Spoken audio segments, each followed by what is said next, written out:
Warahmatullahi wabarakatuh.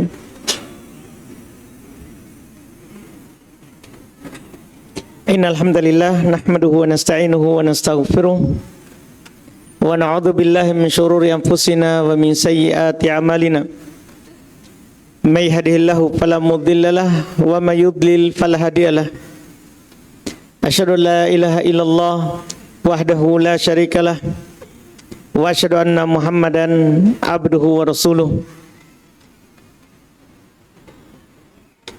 Sallallahu alaihi wa ala alihi wa ashabihi wa man tabi'ahum bi ihsan ila yaumiddin, amma ba'd.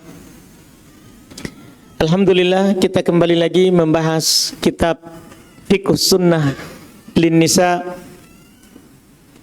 wa ma yajibu an ta'rifahu kullu muslimah min ahkam, karya Abu Malik Kamal Ibn Said Salim.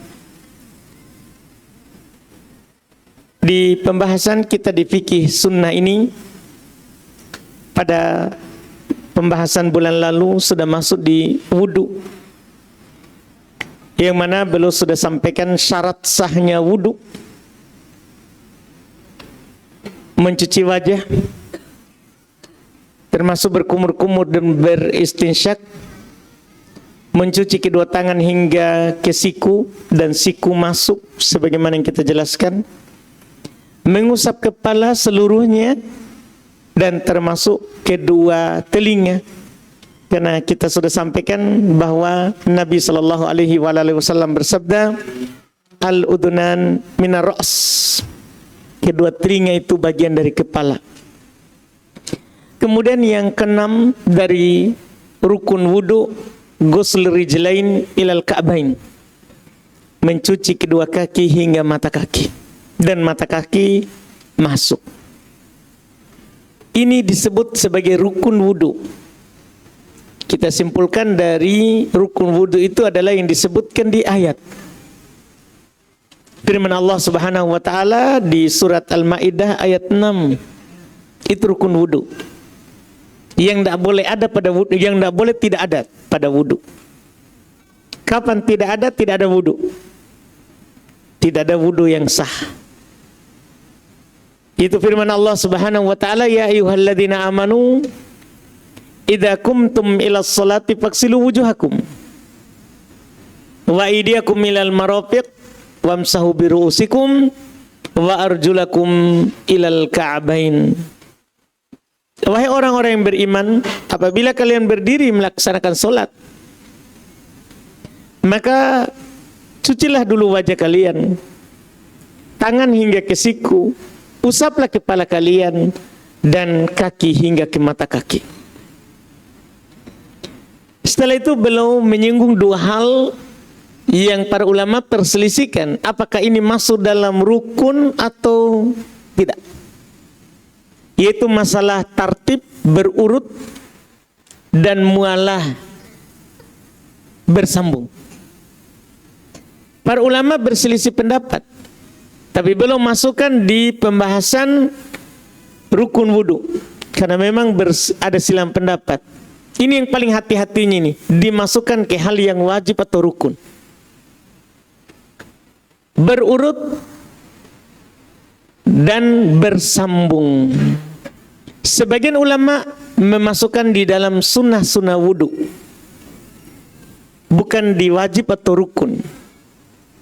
Tapi untuk keluar dari silang pendapat, bagus kita kalau berwudu itu tidak dilakukan kecuali bersambung, dan tidak dilakukan kecuali berurut,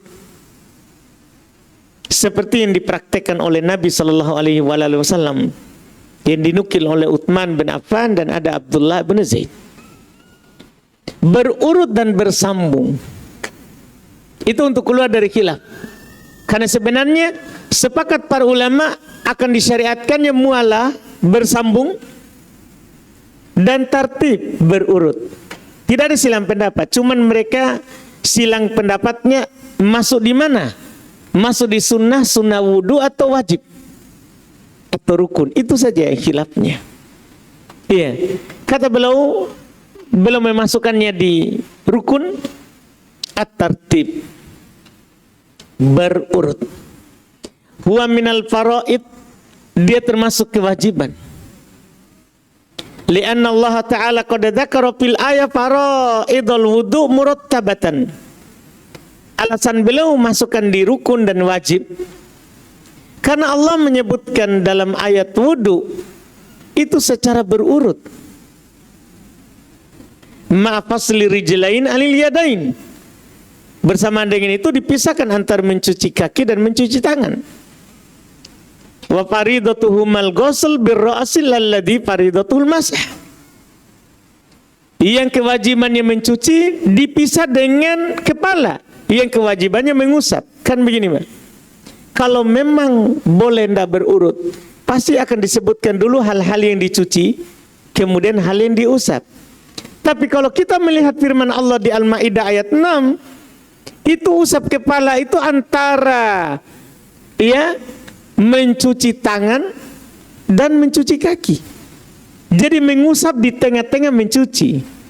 Ini menunjukkan harus berurut seperti yang Allah sebutkan. Ditambah lagi ada hadis dalam riwayat Imam Muslim, abda'u bima bada Allah.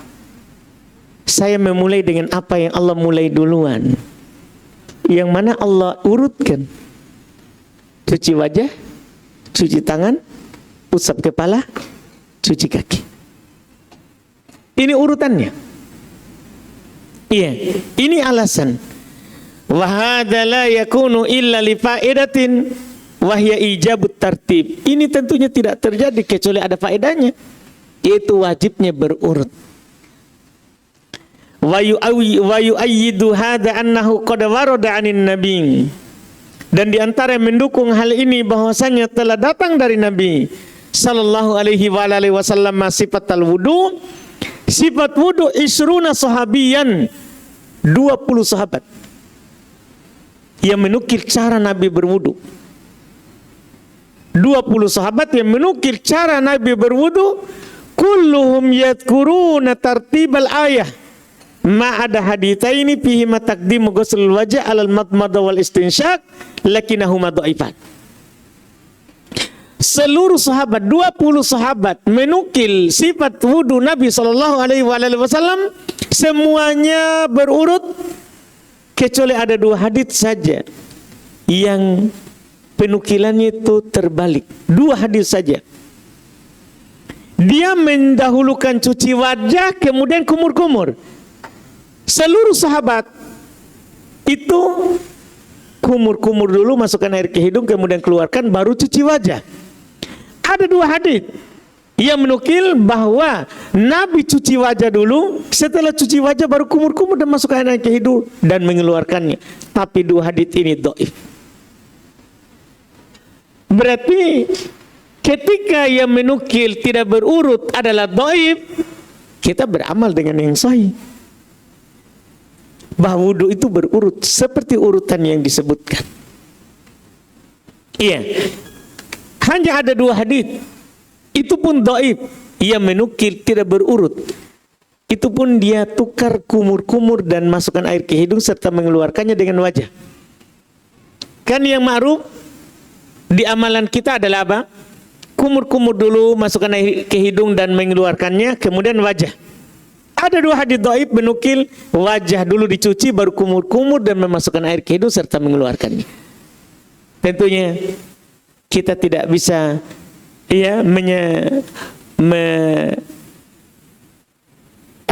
melalaikan, tidak menghiraukan hadits sahih gara-gara ada 2 hadits dhaif. Gara-gara ada 2 hadits dhaif. Ini tentunya pentingnya kita berurut. Demikian pula al-mualah, kata beliau. Belum masukkan juga dalam hal yang rukun wajib. Mualah, bersambung. Setelah yang satu langsung berikutnya. Misalnya mulai dari sunnah, cuci telapak tangan. Habis itu langsung berkumur-kumur, masukkan air ke hidung dan mengeluarkannya. Setelah itu cuci wajah. Setelah itu tangan sampai ke siku. Setelah itu usap kepala. Itu bersambung. Setelah itu cuci kaki. Bersambung. Iya. Bimana tataba ghuslul a'dha'i ba'daha itur ba'd. Dalam artian saling bersambung dalam mencuci anggota wudu sebagiannya setelah sebagian yang lain. Fala taqta'i wudu'ak bi amalin ajnabi. Jangan kamu memutus wudumu dengan perbuatan lain.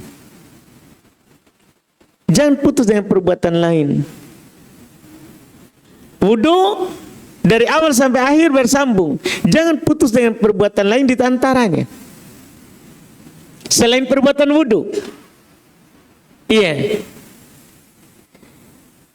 Yang yu'addu fil urfin siraban, yang dianggap berdasarkan kebiasaan itu berpaling dari wudu. Kita melakukan pekerjaan lain yang berpaling dari wudu. Wahya wajibatun, ini adalah wajib bersambung.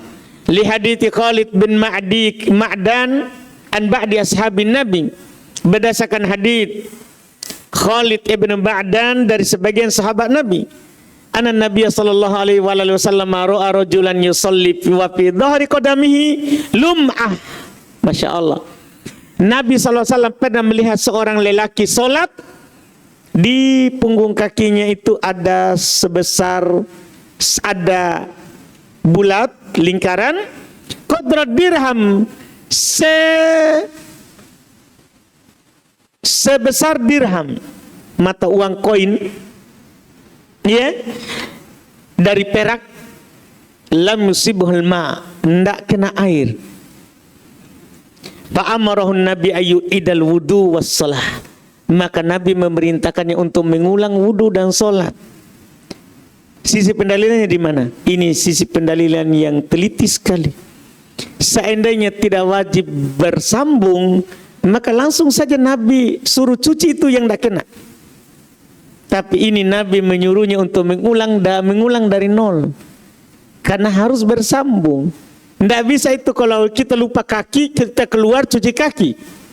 Tidak, itu sudah, kalau kita sudah melakukan perbuatan lain harus dari awal lagi. Karena Nabi pernah memerintahkan seorang untuk wudu dari awal karena ada dari kakinya tidak kena air. Ada dari kakinya tidak kena air. Kemudian beliau berkata, lakin idza hasala tafriqun yasirun baina ghuslil a'dha fa inna hadza la yadur bil ijma'. Akan tetapi kalau terjadi pemisah yang sedikit, tidak sampai kering anggota wudu setelahnya, maka ini tidak berbahaya berdasarkan kesepakatan. Kalau sedikit jarak pemisahnya, tidak masalah. Berdasarkan kesepakatan. Berdasarkan kesepakatan. Ini dibolehkan. Selesai yang beliau sampaikan dari hal-hal yang wajib dalam wudu. Setelah itu beliau sampaikan yang sunnah. Kata beliau rahimahullah, sunanul wudu, hal-hal yang sunnah dalam wudu. Yaitu kata beliau, ma thabata an Rasulillah sallallahu alaihi wasallam min qaulin aw fi'lin min ghairi luzumin wala inkarin ala man tarakaha. Ini ciri sunnah. Itu dia adalah apa yang telah tetap dari Nabi, sahih dari Nabi, berupa ucapan atau perbuatan, tapi tidak diwajibkan. Tidak ada pula pengingkaran dari Nabi terhadap yang meninggalkannya. Itu ciri sunnah. Tidak diperintahkan dan tidak diingkari yang meninggalkannya. Karena pengertian sunnah dalam buku usul adalah ma amarahu bihi syari la ala sabilil ilzam. Apa yang diperintahkan oleh syariat tapi tidak diwajibkan. Itu namanya sunnah. Apa-apa sunnah wudu belum sebutkan di sini, ya. 13 sunnah wudu. Al-awwal, yang pertama kata beliau, at-tasmiyah fi awalih. Membaca tasmiyah, bismillah, itu dibilang tasmiyah. Membaca bismillah di awal wudu. Itu sunnah. Artinya kalau kita tinggalkan tidak batal wudunya, cuman kita tidak dapat pahala sunnah. Itu yang pertama. Kata beliau, wa qad warada fiha ahadits dhaifah. Telah datang dari Nabi hadits-hadits tapi dhaif. Wa in sahahaha ba'dul ulama, walaupun dia disahihkan oleh sebagian ulama, lakin at-tasmiyatu fi dzatiha amrun hasan masyru'un fil jumlah. Akan tetapi membaca bismillah di awal wudu itu pada zatnya adalah perkara yang bagus, disyariatkan secara umum. Disyariatkan secara umum. Dalil-dalil umum yang menganjurkan kita untuk baca bismillah. Saat makan saja melakukan yang mubah, sunnah baca bismillah. Masuk rumah saja sunnah baca bismillah. Tentunya perkara ibadah dianjurkan baca bismillah. Tapi bukan bismillahirrahmanirrahim. Itu pemisah setiap surat. Itu kalau kita baca Quran. Kalau wudu bismillah saja, bukan bismillahirrahmanirrahim. Makanya beliau bilang at-tasmiyah, menyebut nama Allah bismillah, bukan basmalah. Kalau basmalah mengucapkan apa? Bismillahirrahmanirrahim. Ini sunnah. Yang kedua, istimalus siwak. Wa qad taqaddama min fi sunanil fitrah. Yang kedua, menggunakan siwak, membersihkan mulut. Itu sunnah dalam wudu. Sebagaimana telah lewat, ini termasuk sunnah-sunnah fitrah. Ya, sunnah-sunnah fitrah. Setiap kita wudu, disunahkan kita membersihkan mulut dengan kayu siwak atau dengan alat sekarang, alat seperti sikat gigi dan semisalnya. Disunahkan. Tidak wajib, tapi kita dianjurkan. Kemudian yang ketiga, wa ghuslul kaffaini thalathan fi awwalil wudu. Mencuci telapak tangan, demikian pula punggungnya. Ini kaf namanya. Ini yang di pergelangan ini, sebelum pergelangan. Ini namanya telapak tangan. Ini di dalam dan luarnya ini sunnah. Di awal wudu, sebelum kita berkumur-kumur, masukkan air ke hidung dan mengeluarkannya, mencuci wajah, kita disunahkan mencuci kedua telapak tangan. Di awal wudu, itu hukumnya sunnah. Kalau mencuci tangan sampai ke siku, rukun. Yang setelah nanti, setelah mencuci wajah. Tapi mencuci kedua telapak tangan di awal wudu, sunnah. Kalau ada orang tiba-tiba dia pergi keran air atau tempat wudu, langsung dia ambil air dan dia berkumur-kumur, masukkan air ke hidung dan mengeluarkannya, mencuci wajah, tidak cuci tangan di awal, sah wudunya. Tidak perlu dia ulang. Cuman tidak dapat pahala sunnah. Iya. 5 fi hadits Utsman fi sifati wudu'in Nabi. Berdalil dengan hadits Utsman dalam sifat wudu'nya Nabi sallallahu alaihi wasallam. Beliau katakan fa afraga ala kaffai thalatha marrat. Faghsalahuma. Beliau menuangkan air ke kedua telapak tangannya, maka beliau pun mencuci keduanya 3 kali. Sunahkan. Kemudian yang berikutnya, yang kelima, termasuk sunnah wudu, al-mubalaghah fi hima li ghairi shaim. Kata beliau berikutnya, yang keempat ya, yang keempat, al-jam'u bainal madmad wal istinsyaq thalathan bi ghurfatin wahidah. Masyaallah. Menyatukan antara kumur-kumur dan memasukkan air ke hidung 3 kali dengan 1 telapak tangan. Artinya kalau ada orang pakai 2 telapak tangan tidak apa-apa. Kalau ada orang ambil air dengan 2 telapak tangan dan dia masukkan di mulut dan di hidungnya, tidak masalah. Cuma dia menyelisih sunnah. Wudunya sah. Wudunya sah, tapi menyelisih sunnah. Sunnahnya 1 telapak tangan saja kita pakai dan kita masukkan di mulut sebagian, hidung sebagian. Sunnahnya begitu. Iya. 5 fi hadithi Abdullah bin Zaid. Karena ada dalam hadits Abdullah bin Zaid fi ta'limihi li wudu'in Nabi, ketika beliau mengajarkan cara wudunya Nabi sallallahu alaihi wasallam, annahu tamadmad wastanshaqa min kafin wahida fa fa'ala dzalika thalatha. Ini Bukhari Muslim.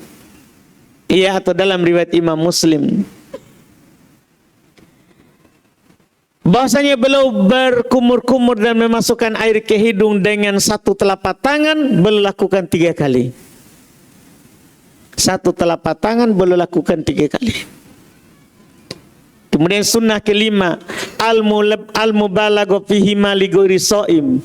Bersungguh-sungguh dalam berkumur-kumur dan memasukkan air ke hidung, kecuali yang berpuasa. Kecuali yang berpuasa. Kita dianjurkan. Jadi memasukkan air ke hidung itu rukun. Wajib di pendapat pertama. Walaupun ada di sana yang berpendapat sunnah. Tapi menghirupnya ke dalam bersungguh-sungguh itu sunnah. Sunnah hukumnya. Kecuali yang puasa. Karena dikhawatirkan masuk nanti air lewat hidung ke tenggorokannya. Akhirnya dia minum. Itu tidak boleh karena membatalkan puasa. Fa in kunta shaima fa in kunti shaimatan fala tubaligi fil istinsyaq. Kalau kamu berpuasa jangan kamu bersungguh-sungguh dalam menghirupnya. Liqaulihi sallallahu alaihi wasallam, karena dalilnya sabda Nabi sallallahu alaihi wasallam, bahwa balik fil istinsyaq illa an takuna shaima. Bersungguh-sungguhlah, seriuslah dalam berkumur-kumur, dalam memasukkan air ke hidung kecuali kamu berpuasa. Ini sunnah kelima. Sunnah keenam, takdimul yumna ala yusra. Mendahulukan yang kanan atas yang kiri. Ada orang berwudu misalnya, dia kiri dulu baru kanan misalnya, sah wudunya. Sah wudunya. Yang penting dia cuci tangannya, dia cuci kakinya, kan begitu. Tapi sunnahnya kanan dulu baru kiri. Sunnahnya kanan dulu baru kiri. Apa dalilnya? Kata beliau, faqad kana Nabi sallallahu alaihi wasallam yu'jibu tayamun fi tanaulihi wa tarajjulihi wa tuhurihi wa fi sya'nihi kulli. Sungguh Nabi sallallahu alaihi wasallam suka memulai dengan yang kanan-kanan. Dalam bersandal, kalau belum pakai sandal, pakai kanan dulu, baru kiri. Dalam bersisir, belum kalau sisir, bagian kanan dulu, baru kiri. Baru belum sisir yang kiri. Dalam bertoharoh, belum kanan dulu, baru kiri. Di dalam setiap urusannya. Kecuali nanti pada perkara-perkara yang tidak boleh pakai kanan. Akan dikecualikan tentunya dalam hal-hal najis. Ya, istinja. Ini sunnah yang keenam dalam sunnah wudu. Yang ketujuh, kata beliau, ghuslul a'dha thalathan. Sunnah mencuci anggota wudu itu 3. Yang dicuci ya, sunnahnya 3. Boleh sekali, boleh 2 kali. Tapi sunnahnya 3. Kata beliau, waqad sahha annahu sallallahu alaihi wasallam tawaddu'a marra wa marratain. Telah sahih dari Nabi sallallahu alaihi wasallam beliau berwudu pernah sekali-sekali, pernah juga 2 kali. Dan sunnah 3 kali. Dalam mencuci. Iya. Itu sunnah ke-7. Sunnah ke-8, ad-dalq lil a'dha, menggosoknya. Jadi kalau kita begini, pergi ke keran air, langsung kita letakkan begini saja, sah. Yang penting kena air kan anggota wudu tak? Tapi sunnahnya kita ambil air, kita gosok. Kita taruh air, kita gosok ini anggota wudu, tangan, wajah, kita gosok. Iya. Tapi kalau kita tidak gosok, tidak apa-apa. Ada orang misalnya langsung celup dirinya dengan niat wudu, sah. Iya, dia celup baru keluar gitu. Iya, sah.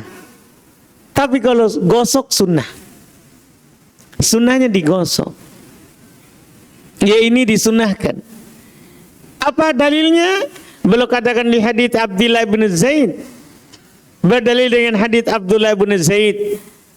Atan Nabi sallallahu alaihi wasallam bi thulutsai mut fatawadda faja'ala yudalliku dhira'i.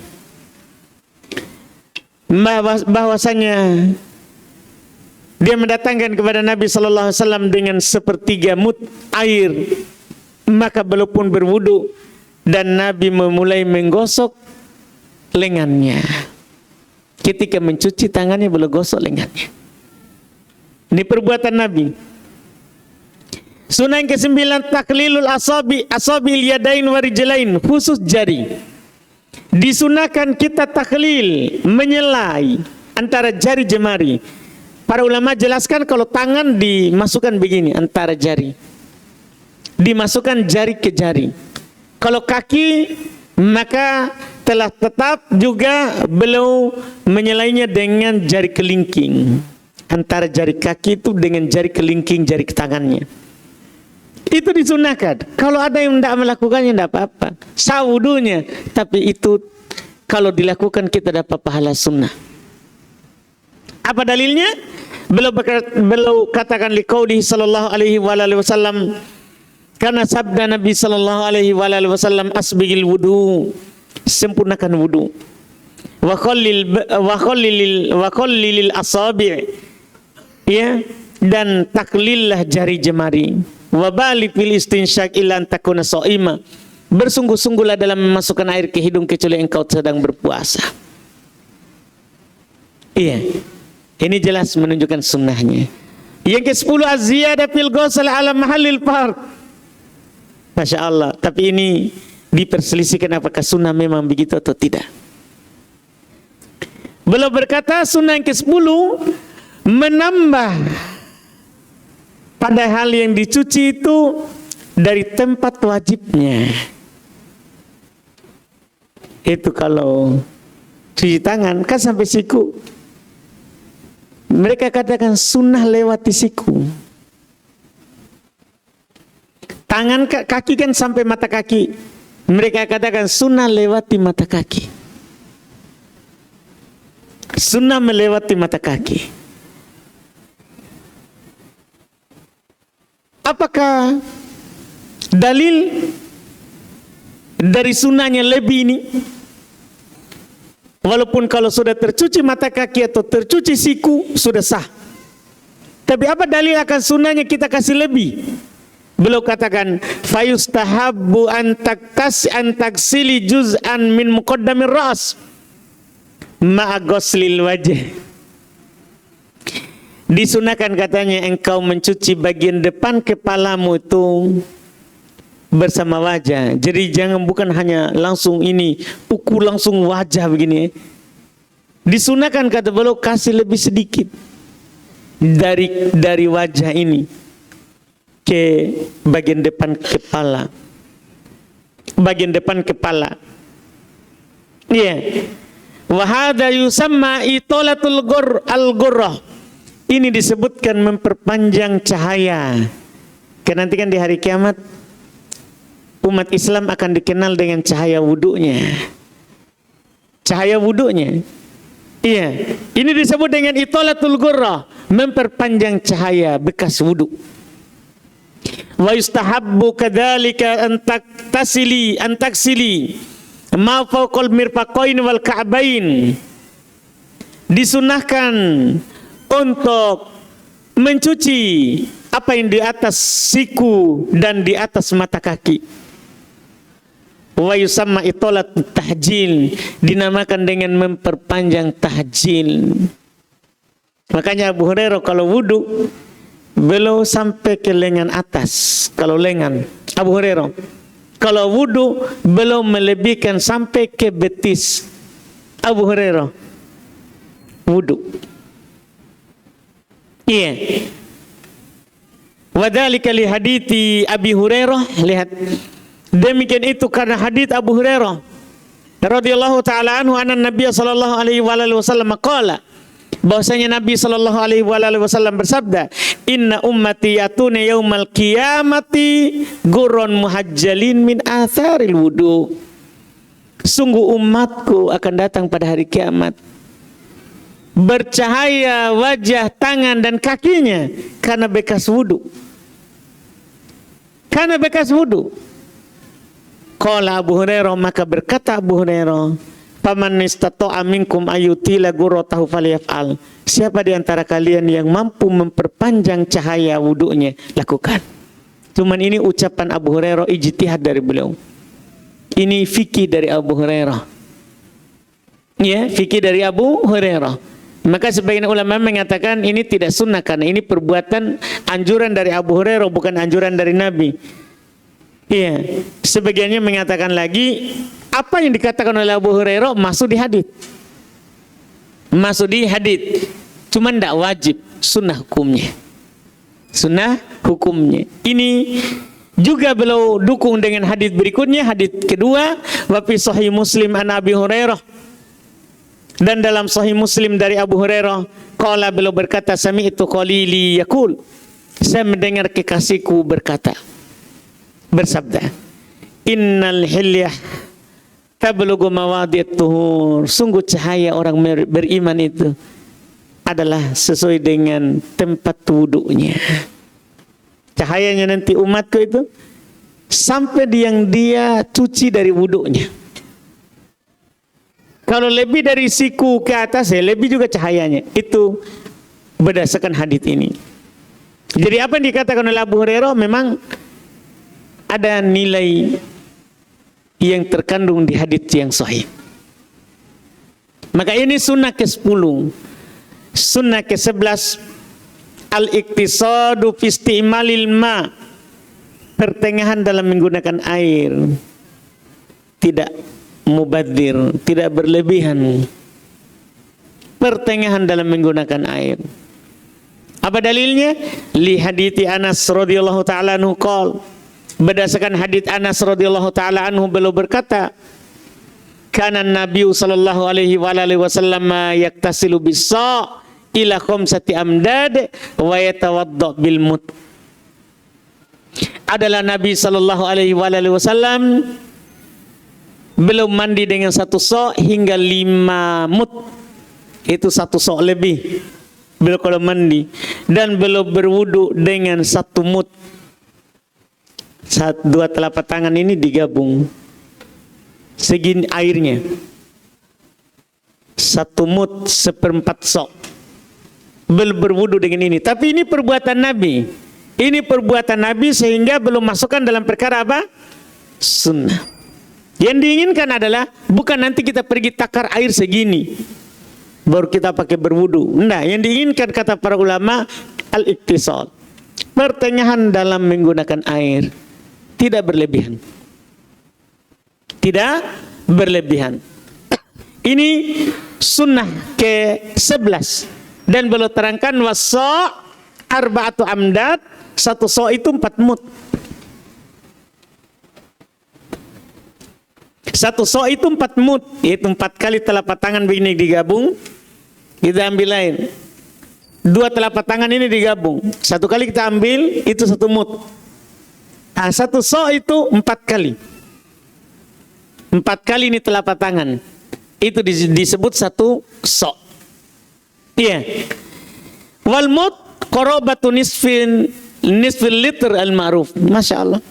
Dan 1 mut ya sekitar setengah liter yang di ma'ruf, yang ma'ruf sekitar setengah liter katanya. Itu 1 mut, kira-kiranya begitu. Mereka takar tangan orang biasa. Ketika mereka taruh tangan orang biasa dan mereka letakkan airnya, itu sekitar setengah liter yang biasa. Iya. Ini wudunya Nabi. Kemudian yang ke-12 termasuk sunnah wudu, ad-du'a ba'dal wudu, doa setelah wudu. Doa wudu. Kan takul, seperti kamu berkata, asyhadu an la ilaha illallah wahdah la syarikalah wa asyhadu anna Muhammadan abduhu wa rasuluhu. Ini riwayat Muslim. Kalau yang ini riwayat Imam Muslim, datang juga di riwayat Imam An-Nasa'i dan yang lainnya. Adapun tambahan Allahumma ja'alni minat tawwabin wa ja'alni minal mutatahhirin, ini di luar Muslim. Di riwayat Tirmidzi, sebagian ulama dhaifkan karena menyelisih riwayat yang lebih kuat. Menyelisih riwayat yang lebih kuat. Yang jelas yang sahih adalah asyhadu an la ilaha illallah, hadis Umar. Wa asyhadu an la ilaha illallah wahdahu la syarikalah. Ada juga lafaz asyhadu an la ilaha illallah wa asyhadu anna Muhammadan abduhu wa rasuluh. Iya. Dan ada doa lain juga dari doa setelah wudu, yaitu seperti doa kafaratul majlis. Itu juga doa wudu. Kalau sahih juga. Itu juga kalau tadi doa pertama itu riwayat Muslim dan selain Muslim.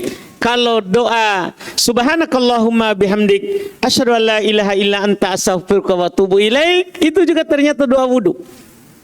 Cuman dalam riwayat Imam An-Nasai, Al-Hakim, Syekh Al-Albani sahihkan. Syekh Al-Albani rahimahullah mensahihkannya juga. Iya, tapi yang tidak diragukan juga yang pertama tadi, riwayat Imam Muslim. Yang kedua, subhanakallahumma bihamdik asyhadu an la ilaha illa anta astaghfiruka wa atubu ilaik. Itu juga sahih dari Nabi. Itu juga sahih dari Nabi. Kemudian yang ke-13 yaitu yang terakhir, termasuk sunnah di dalam wudu adalah salat rakaatain ba'da. Salat 2 rakaat setelah wudu. Ini sunnah paling terakhir ini. Kalau kita berbicara tentang sunnah-sunnah wudu, tidak wajib salat 2 rakaat setelah wudu, tapi disunnahkan. Kata beliau li hadits Utsman, berdasarkan hadits Utsman ibn Affan, qala beliau berkata, raaitu Nabiy sallallahu alaihi wasallam tawaddo. Saya pernah melihat Nabi sallallahu alaihi wasallam berwudu. Nahwa wudu'i hada, seperti wuduku ini, yaitu ini ucapan Utsman setelah beliau praktekkan wudu. Wa qala Nabi sallallahu alaihi wasallam, dan Nabi sallallahu alaihi wasallam bersabda, man tawadda'a nahwa wudu'i hada, siapa yang berwudu seperti wuduku ini, siapa yang berwudu seperti wuduku ini, tsumma qama faraka'a raka'atain, kemudian dia berdiri salat 2 rakaat, la yuhaddits fihi ma nafsuh, dirinya tidak memikirkan yang lain. Artinya dia sholat dengan khusyuk. Dia sholat dengan khusyuk. Ghufira lahu ma taqaddama min dambi, diampuni apa yang telah lewat dari dosanya. Keutamaannya ada. Keutamaannya ada. Kemudian beliau juga berkata, wa an Abi Hurairah radhiyallahu taala anhu, dan dari Abu Hurairah radhiyallahu taala anhu, qala beliau berkata, anna Nabi sallallahu alaihi wasallam qala li Bilal, bahwasanya Nabi sallallahu alaihi wasallam berkata kepada Bilal, inda salatis subh, ketika salat subuh, ya Bilal, wahai Bilal, akhbarni bi arja amalin amiltah fil Islam. Wahai Bilal, kabarkan kepadaku amalan yang paling kamu harapkan pahalanya, yang pernah kamu lakukan dalam Islam. Itu ucapannya Nabi kepada Bilal, bertanya, amalan apa yang kamu harapkan sekali pahalanya, yang kamu lakukan dalam Islam? Fa inni sami'tu dubna alaik baina yaday fil jannah. Masya Allah, sungguh saya mendengar suara sandalmu di depanku di dalam surga. Amalan apa yang kamu lakukan? Qala, kata Bilal kepada Nabi, ma amiltu amalan arja indi, saya tidak mengamalkan amalan yang paling saya harapkan dalam Islam. Anni lam atuhur tahuran fi sa'atin min lail au nahar illa sallaitu bidzalika tuhur ma kataba ma kutiba li an usolli. Masya Allah. Tidak ada katanya yang saya lakukan kecuali saya, tidaklah saya bersuci dengan sebuah wudu, dimanapun, malam atau siang. Masya Allah, kapan saya wudu, malam atau siang, kecuali saya sholat dengan bertoharoku itu dua. Kecuali saya sholat dengan toharoku itu apa yang Allah subhanahu wa ta'ala tulis untukku dari sholat. apa yang Allah kehendaki dari sholat. Ini didengar sandalnya suara sandalnya di surga. Ini keutamaan sholat sunnah wudu, diampuni dosa dan menjadi sebab masuk ke dalam surga. Dia menjadi sebab pengampunan dosa. Itu sudah keutamaan. Ditambah lagi, dia ternyata menjadi sebab masuk surga.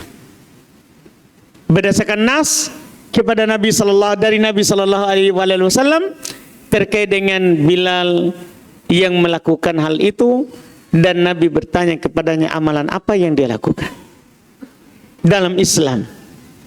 Dalam Islam ini, dengan ini selesai rukun-rukun wudu, wajib-wajib wudu, dan sunnah-sunnah wudu. Berikutnya adalah nawakidul wudu. Mungkin ini bagus kita ambil di pertemuan depan, karena beliau akan menyebutkan pembatal-pembatal wudu yang disepakati dan yang diperselisihkan. Beliau akan menyebutkan 6 pembatal wudu, ya, yang memang masuk dalam pembicaraan pembatal wudu. Setelah itu juga belum menyebutkan lagi, ya, 6 pembatal yang disebutkan sebagai pembatal wudu, tapi yang kuatnya bukan sebagai pembatal wudu. Jadi semuanya beliau akan sebutkan 12. Nah, ini bagus kita satukan di pertemuan kita bulan depan insyaallah. Kita masuk saja dalam tanya jawab untuk berikutnya. Kalau ada pertanyaan boleh, atau kita adzan dulu, sudah masuk waktu. Kita adzan dulu baru tanya jawab.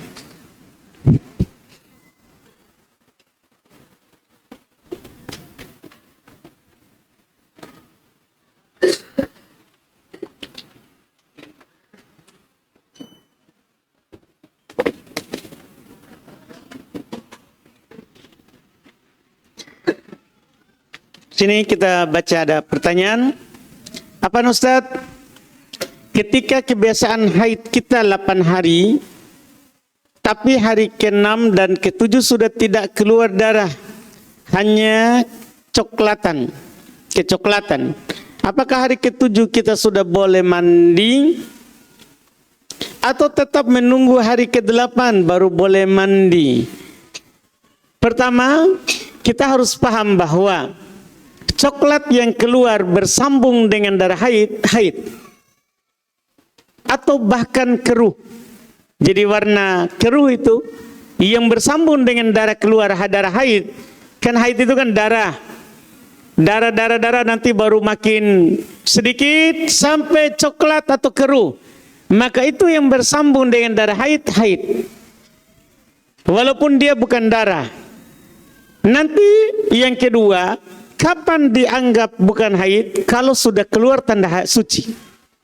Dia sudah suci, kan 2 orang perempuan itu ada 2 tanda sucinya. Salah satunya, 1 itu keluarnya cairan putih, 2 keringnya tempat keluarnya. Keringnya tempat keluarnya darah. Kalau sudah keluar tanda suci, kemudian setelah itu keluar lagi keruh atau coklat, bukan haid. Bukan haid. Itu terkait dengan ini yang ditanyakan. Wallahu a'lam.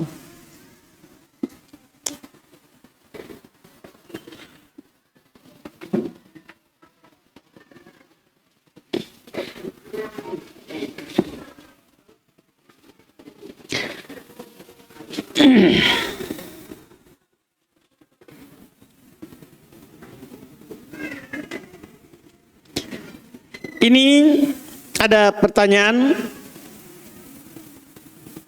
dari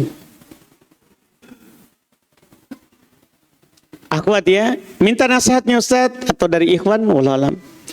Untuk kami para pejuang garis 2 dalam kurung hamil, agar bisa bersabar di atas takdir yang sudah diberikan oleh Allah, karena belum bisa hamil padahal sudah lama menikah.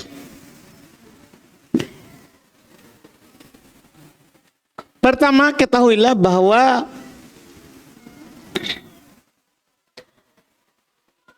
anak itu kan rezeki murni pemberian Allah. Biar kita berusaha, kalau Allah tidak beri, tidak bisa kita dapat. Itu wajib dulu kita pahami baik-baik. Jangan sampai ada di antara kita istri tidak hamil-hamil, kita pergi salahkan istri, bahkan diceraikan. Iya. Atau ada istri juga dia tidak hamil-hamil, dia salahkan suaminya. Ini karena kamu kurang berjuang. Tidak. Harus kita pahami bersama, menikah itu hanya sebab. Hanya sebab. Melakukan hubungan badan suami istri sebab untuk mendapatkan anak, bukan penentu kalau kita pasti punya anak. Iya. Ada di sana cara-cara yang orang ajarkan, kamu harus begini-begini. Masalahnya ada orang buang di luar, malah maninya merayap ke dalam. Hamil. Maninya Kopassus itu ya. Dan sese ya. Iya. Ini kan masalah begitu. Makanya yang pertama sekali kita harus yakini, ini murni rezeki dari Allah. Dan nasihat terbaik dalam hal ini, dalam masalah anak, sebenarnya tidak ada yang lebih baik lagi daripada Quran. Kita sebenarnya bagi yang belum dapat anak, kita baca di Quran surat Asy-Syura, bisa baca ayat 49-50. 49-50. Apakah suami atau istri, supaya kita paham sebenarnya ini apa ini, kenapa saya tidak punya anak. Ada temanku menikah belakangan sudah 5 mi. Saya menikah lama belum. Maka baca ini surat ayat 49-50 di surat Asy-Syura. Itu nasihat terbaik tentunya itu. Jadi Allah bilang begini, Allah katakan begini di 49. Lillahi mulkus samawati wal ard. Milik Allah lah kerajaan langit dan bumi. Itu awalnya itu. Setelah itu Allah katakan, yakhluqu ma yasha. Allah menciptakan apa yang Dia mau, bukan apa yang kita mau. Allah menciptakan apa yang Dia mau, kan Dia punya. Tidak bisa kita paksakan. Allah menciptakan apa yang Dia mau. Yahabu liman yasha'u inatha. Allah Subhanahu wa taala memberikan keturunan kepada siapa yang Dia kehendaki berupa anak perempuan. Ada yang diberikan perempuan saja. Perempuan saja. Ada. Wa yahabu liman yasha'u dzukura. Dan Allah memberikan siapa saja yang Dia kehendaki anak laki-laki saja. Jadi ada orang cuma punya anak perempuan, ada juga orang cuma punya anak laki-laki. Tidak bisa itu kita atur. Oh, kalau mau ke laki-laki naik sebelah kanan, perempuan sebelah kiri. Tidak bisa, itu memang rumahmu. Iya. Ini masalah rezeki. Allah yang hibahkan. Iya. Allah yang tentukan. Terus kata Allah, setelahnya lagi, au yuzawwijuhum dzukhrana wa unatha, atau Allah pasangkan mereka, ada laki-laki, ada perempuan, dipasangkan. Anaknya ada laki-laki, ada perempuan. Allah semua itu. Terus kata Allah, dan tentunya kita selama kita hidup dan selama kita masih bisa melakukan sebab ini, tentunya kita tidak boleh putus asa. Allah katakan berikutnya, wa yaj'alu may yasha'u aqima. Allah Subhanahu wa taala menjadikan mandul siapa yang Dia kehendaki. Allah jadikan, ada di antara kita yang dijadikan tidak punya anak. Dia sudah lakukan sebab, tapi tidak jadi-jadi.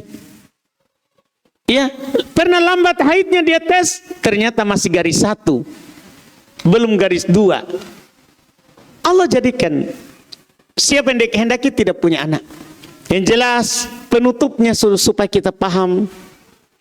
Penutup ayat ini, ayat 50. Innahu alimun qadir. Allah Maha tahu siapa yang cocok punya anak, siapa yang tidak cocok.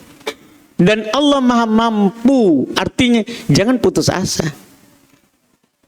Pokoknya selama bapaknya masih ada, selama suami tak ada, jangan berhenti berharap. Sebagaimana suami, selama istrinya masih ada, gas. Bapak bilang itu, ngeri. Iya, pengalaman Bapak ya. Iya, pokoknya gas saja. Itu kan cuma sebab. Lakukan saja. Jangan jangan pernah berhenti berharap. Nabi Ibrahim hampir putus asa dari istrinya Saro. Beliau sudah tua, istrinya juga sudah tua dan dinyatakan mandul. Tapi Allah kasih rezeki Ishak. Ishak juga begitu. Tapi Allah berikan rezeki kepadanya. Tidak ada. Pokoknya selama itu tadi masih bisa digas, gas saja. Kita tidak tahu yang menjadi sebab itu yang mana. Iya, ini yang disebutkan. Ada orang, dia sudah berusaha sekali, bahkan bukan hanya di tempat tidur. Dia sudah berusaha untuk melakukan namanya spermanya dibuahi di luar. Maksudnya diternak dulu. Spermanya suaminya dengan telur istrinya. Dilakukan bayi tabung. Teman berjuang begitu. Tidak pernah berhasil. Karena ini bukan masalah perjuangan kita, ini sebab. Ketika dia sudah tidak melakukan itu, tiba-tiba muncul hamil. Sekarang sudah lahiran. Tidak ada yang tidak mungkin bagi Allah. Jadi walaupun kita berjuang bagaimanapun, jika Allah tidak takdirkan, tidak bisa. Semua ini ketentuan Allah. Tapi ada kadang kita sudah tidak berjuang, malah datang. Kan rezeki tidak disangka-sangka. Maka bersabar saja menanti rahmat Allah. Dan kalau tidak datang-datang, berarti itu yang cocok untuk kita. Kalau kita punya anak, bisa saja kita tidak datang hari ini bertanya. Sudah sibuk urus anaknya, bersusun-susun seperti tetangga. Bisa saja kan, Allah Maha tahu. Allah Maha tahu apa yang cocok untuk hambanya. Jadi sabar, terima dulu takdir sambil berharap kepada Allah Subhanahu wa taala.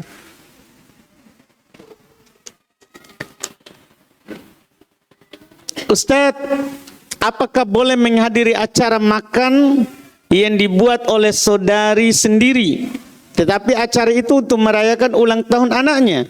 Dan apakah saya berdosa Ustadz jika menentang mama saya untuk tidak menghadiri acara tersebut? Dan apakah jika saya menghadiri acara tersebut dengan alasan agar mama saya tidak marah pada saya?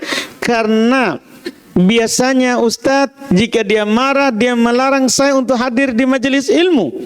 Apakah boleh seperti itu Ustadz? Pertama tentunya tadi tidak boleh kita menghadirinya, tidak boleh kita memakannya. Tapi kalau karena ibu kita boleh, karena alasan ibu, bukan alasan ulang tahun. Apalagi ada dorornya yang lebih besar, kita dilarang taklim. Apalagi nanti kita dilarang lagi bercadar, dilarang pakai jilbab. Karena orang itu, kita tidak lakukan itu, malah dia salahkan yang lain. Salah itu, sesat itu Darul Hadith Pinrang. Gara-gara anak saya ke sana, dia tidak pergi, tidak ikuti saya, jadi anakku durhaka. Kita tempuh doror yang paling ringan. Kita hadir sana karena ibu, bukan karena ulang tahun. Iya, itu dibolehkan. Menempuh doror yang paling ringan. Jika tidak bisa menghindar. Jika tidak bisa menghindar, wallahualam. Ustadz, kapan wanita dikatakan bisa menikah? Kalau siap maki sekarang bisa. Atau siap menikah Ustadz? Nah ini kita pakai. Pertama, sebenarnya kita kalau sudah balik ya sudah bisa menikah sebenarnya. Cuman kan kita ada aturan pemerintah. Di aturan pemerintah sekarang umur berapa? Baru bisa dapat surat nikah? Berapa? 18 ya? Berselisih para ulama. Siapa Pak orang yang tahu di sini? Ya? Oh kita Pak. 19. Kita siapa? Supaya kita yakin terhadap ini. Oh KUA. Masya Allah. Allahumma barik. Iya, kalau kita sudah bilang begitu, itu aturan. Kan gini Pak, itu enak juga itu kita menjalankan sunnah, kita juga taat pemerintah. Kan pemerintah bukan melarang kita menikah. Cuman pemerintah berdasarkan penelitian mereka, bahwa banyak angka perceraian itu menikah sebelum 19. Itu sebenarnya. Mungkin Bapak tahu gitu. Iya, jadi angka perceraian itu banyak, menikah di bawah itu. Makanya mereka keluarkanlah aturan untuk maslahat kita. Untuk maslahat kita. Menikah itu akan diberikan surat nikah umur 19 tahun. Berdasarkan yang dikatakan oleh Bapak tadi. Oh iya, wallahualam. Kita serahkan ke ahlinya tuh. Iya. Alhamdulillah. Jadi seperti itu, Pak. Itu kalau sudah siap umur, sudah balik sebenarnya sudah siap. Sudah balik sudah siap menikah. Cuman supaya kita taat pemerintah, enak juga kalau menikah ada surat. Karena supaya ada anak, akhirnya ada akte kelahirannya. Nanti bisa dibuat kartu keluarganya. Kalau tidak ada kan, wah ini belum ada. Karena tidak ada surat nikah. Tidak ada surat nikah. Jadi siap itu sudah balik dan ikuti aturan pemerintah. Kemudian, apakah boleh menolak?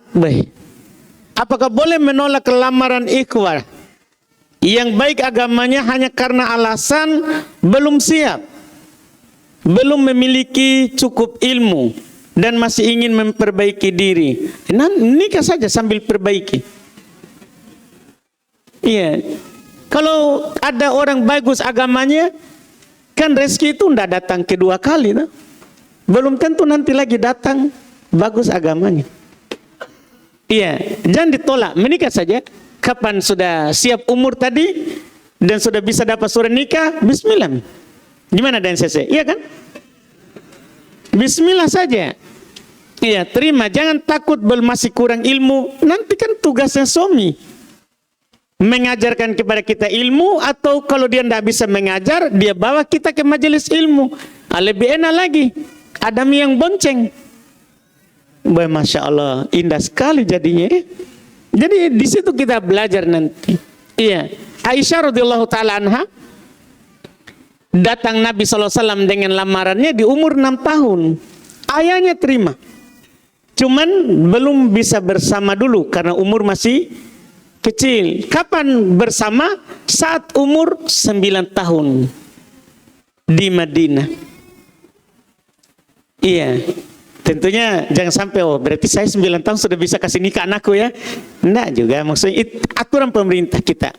Aturan pemerintah, wallahualam. Jadi kalau sudah siap ada yang melamar orang bagus, terima, bismillah. Iya, jangan diragukan dengan alasan, jangan sampai itu hanya syubhat setan, wallahualam, was-was.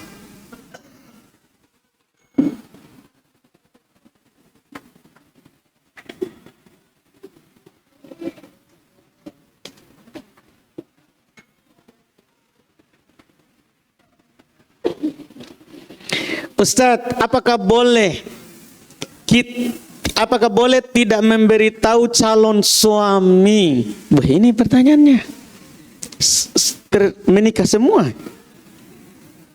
Apakah perasaan pembahasan tentang wudu? Tapi pertanyaan semuanya siap belum siap? Ini gimana ini? Kayaknya sudah siap semua di belakang ini. Iya, Ustadz, apakah boleh tidak memberitahu calon suami tentang masa lalu kita? Dan apakah wajib memberitahunya jika dia bertanya? Ustaz, tidak perlu kita kasih tahu. Dan tidak perlu kita tanya sebenarnya. Seorang tidak perlu tanya masa lalunya orang. Seorang perempuan itu dinikahi kalau sudah baik agamanya, itu yang dilihat. Jangan tanya masa lalunya. Aib itu, aib. Dan kalau kita gali itu, tidak ada orang kita bisa nikahi nanti. Bahkan kita sendiri kalau ditanya oleh calon tak, di mana masa lalumu? Di jalan atau di got atau di masjid? Kan bahaya nanti. Mau enggak kita ditanya balik begitu? Enggak, masa lalu itu dihapus. Di Islam, masa lalu dihapus. Apapun masa lalunya, sekarang dia sudah bagus agamanya, nikahi. Lamar. Itu yang dilihat. Enggak perlu dicari-cari masa lalunya. Sebagian orang sekarang dia bebani dirinya dengan hal yang membuat dia takut melamar orang. Dia cari FB-nya, dia cari Instagram-nya, ada nggak dia perlu upload foto, pernah upload foto. Sampai ada begitu, Ustadz, ada orang saya mau lamar ini, tapi dia pernah upload foto dulu sebelum pakai jilbab. Apa hubungannya dulu? Kamu mau nikahi masa lalunya atau masa sekarang? Iya toh? Itu kan kita dihantui oleh setan. Lama-lama nanti kita tidak menikah, karena tidak ada orang tidak ada masa lalunya. Iya kan? Oh, enggak apa-apa. Tunggu saja anaknya ikhwah ya. Ya kita sudah tua. Anaknya ikhwah lagi nanti tidak mau. Kan begitu nanti. Ini masalah. Enggak. Kalau baik sudah agamanya orang, enggak usah kita lihat masa lalunya. Iya, enggak usah kita lihat masa lalunya. Sebagian orang sekarang, ada orang sudah baik. Tapi karena dia lihat ada tatonya, langsung dia, orang nakal dulu. Itu kan dulu.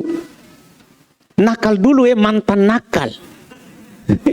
Ini lebih bagus toh daripada mantan ikhwah. Itu kan tidak bagus. Mantan taklim gitu. Tidak bagus itu. Iya. Itu kan maksudnya tidak boleh kita begitu. Yang lalu dihapus saja. Dihapus saja. Tidak perlu kita cari-cari. Apalagi itu aib. Itu adalah aib. Tidak perlu kita kasih tahu. Dan tidak perlu kita sampaikan kalau dia bertanya. Dan memang tidak pantas dia bertanya itu. Tidak pantas dia bertanya itu, wallahualam.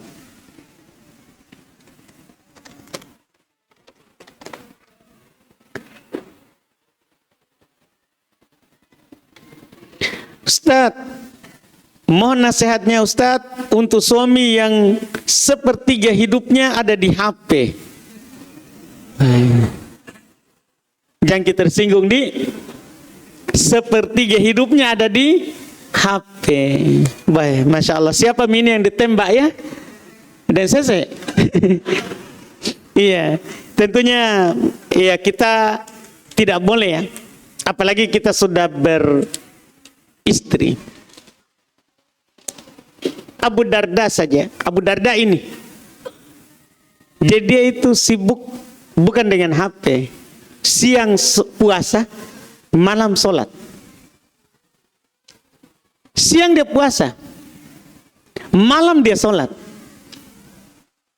Sampai istrinya tidak berhias lagi. Dikarenakan Abu Darda tidak punya hajat kepadanya. Karena sibuk ibadah.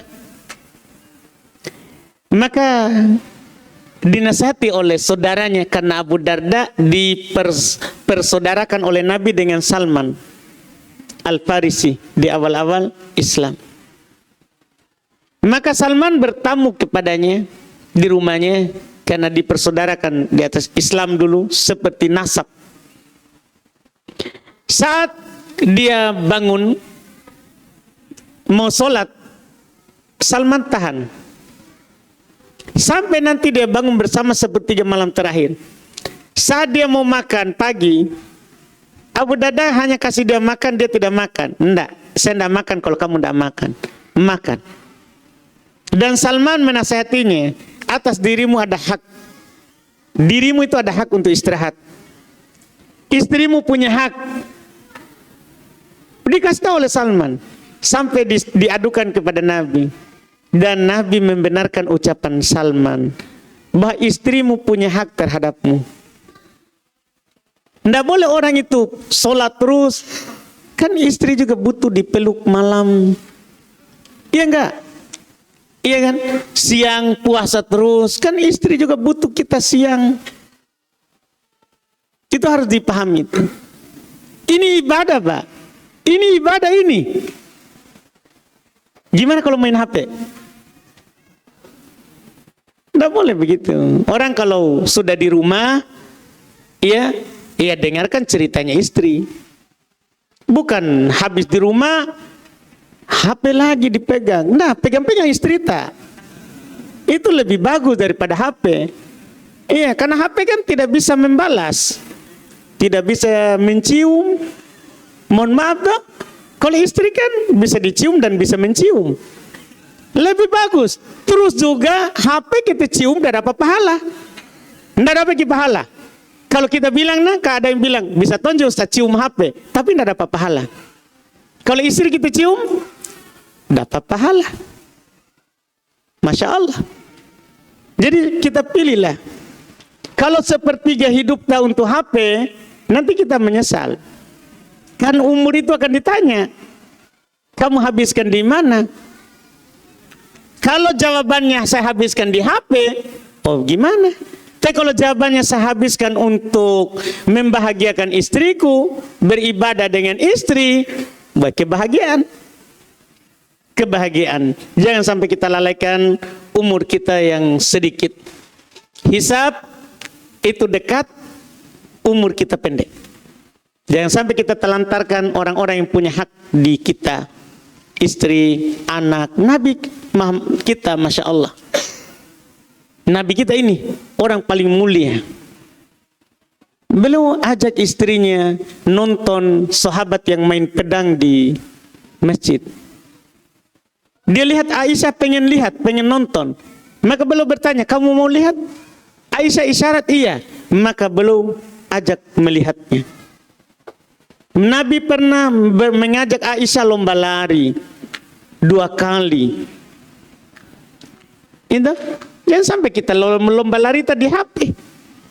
Tidak pernah lomba lari sama istri tadi pantai. Itu sudah pernah atau belum? Coba mikir dulu. Iya. Dan pernah saya baca, jangan merasa bahwa kamu ikhwah tidak pantas begitu. Jangan. Bagi sebab ulama mengatakan jangan merasa bahwa kamu sudah syekh, tidak pantas begitu. Tidak. Sudah dilakukan oleh orang yang lebih mulia darimu. Nabi Sallallahu Alaihi Wasallam. Iya, Nabi melakukan, belum mandi bersama istrinya. Iya, itu perlu dilakukan. Perlu dilakukan. Telah dilakukan oleh orang yang lebih mulia daripada kita, jauh. Kita lakukan. Iya, kita lakukan. Jangan sampai kita hidupnya kaku sekali. Kalau ikhwah, tidak boleh lagi. Iya, temani istri belanja di toko. Kita harus belanja saja di kios di samping. Tidak. Saya kan yang tidak boleh adalah istri kita bawa tidak pakai jilbab, tidak pakai cadar. Kan itu tidak boleh. Tapi kalau kita pergi antar, dia pakaian rapi, bawa. Kan kasihan itu istri. Sibuk dengan anak 1 hari penuh. Baru kita keluar, banyak teman tak. Dia tidak ada temannya. Kita pulang, temani lagi HP. Baik, kasihan. Iya, yang jelas Nabi telah melakukan hal-hal yang membahagiakan istrinya. Lomba lari, mandi sama, apalagi makan sama, itu tidak perlu ditanya lagi. Iya. Dan beliau membuat istrinya tertawa, itu beliau lakukan. Itu beliau lakukan, wallahualam.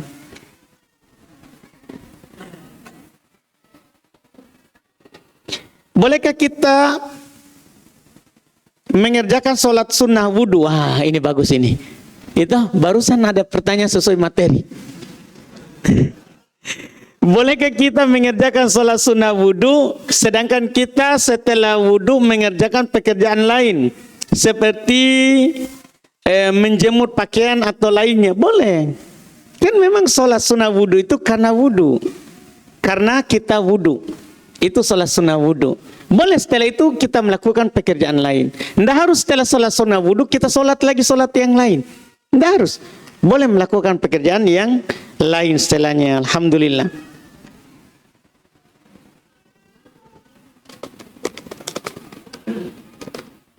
Kita satu lagi ya. Satu pertanyaan lagi. Ustadz, apa perbedaan setan, jin, iblis? Sama semua ini. Iya. Sama semua ini, satu produksi ini. Iya.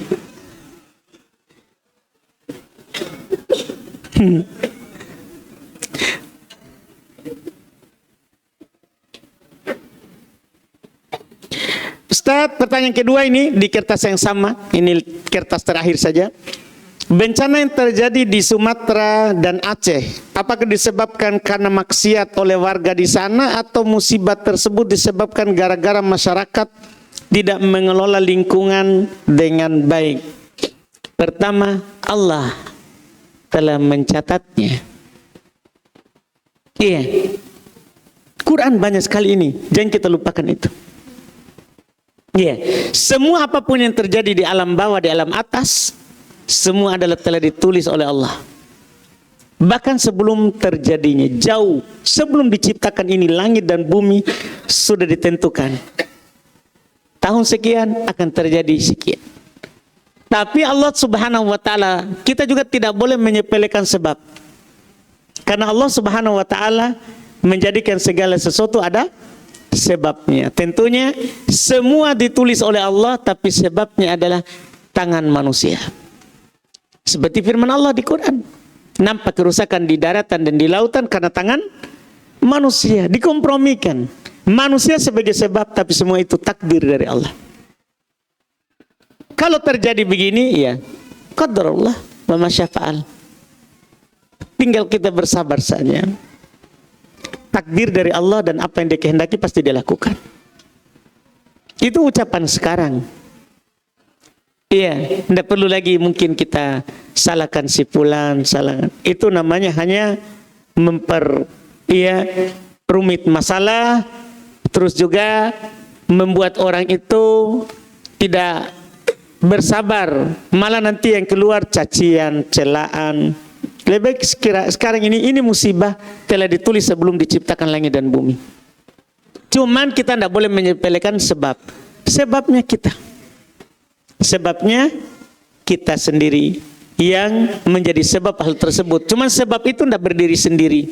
Itu harus kita pahami. Sebab tidak berdiri sendiri. Sebab itu akan jadi jika Allah jadikan sebagai sebab. Kalau tidak Allah inginkan menjadi sebab, maka tidak akan terjadi. Banyak orang sekarang menyalahkan karena ini. Enggak. Iya. Kalau begitu di daerah lain juga telah dilakukan itu tapi tidak terjadi. Itu menunjukkan murni ini takdir. Kemudian sebab. Jangan dan, salah dan. Jangan bilang dan. Kita harus bilang kemudian. Jangan bilang dan.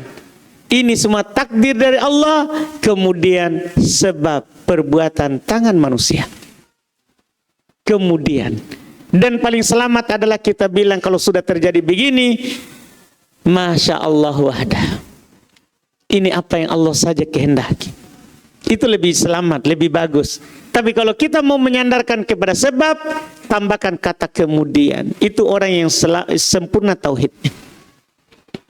Jangan bilang dan. Jangan bilang gini, takdir dari Allah dan sebab tangan manusia. Itu namanya menyamakan, menyetarakan. Enggak. Katakan kemudian karena sebab tangan manusia. Itu ada jarak antara Allah dan antara takdir Allah dan sebab makhluk. Alhamdulillah.